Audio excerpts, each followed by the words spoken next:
Managing challenges in laparoscopic ventral hernia repair using mesh and fixation solutions from Davol, accompanied by a technique and product discussion with Dr. G. Kevin Gillian of Mount Vernon Hospital in Alexandria, Virginia.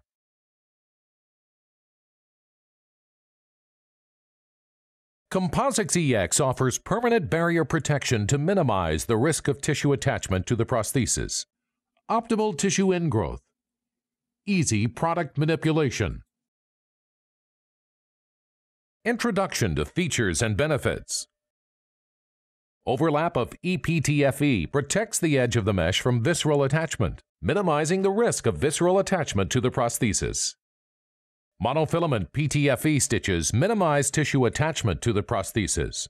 Overlap of EPTFE protects the edge of the mesh from visceral attachment. Barred polypropylene mesh, a product with a long history of usage for hernia repair, provides optimal tissue ingrowth. Tissue ingrowth of this particular mesh into the abdominal wall over time is robust enough to eliminate the need for transfixion sutures. Composites EX mesh is easy to manipulate for open repair and deploy for laparoscopic repairs. First, place the ports in accordance with your preferred surgical technique. Dissect the sac from the site of the hernia defect. Measure the size of the defect in order to determine the appropriate barred Composites EX mesh size. Select the proper mesh size in order to achieve adequate overlap.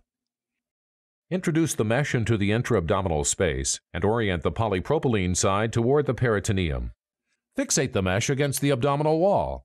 Begin by adding an outer row of constructs and then add a second row directly on the edge of the defect itself.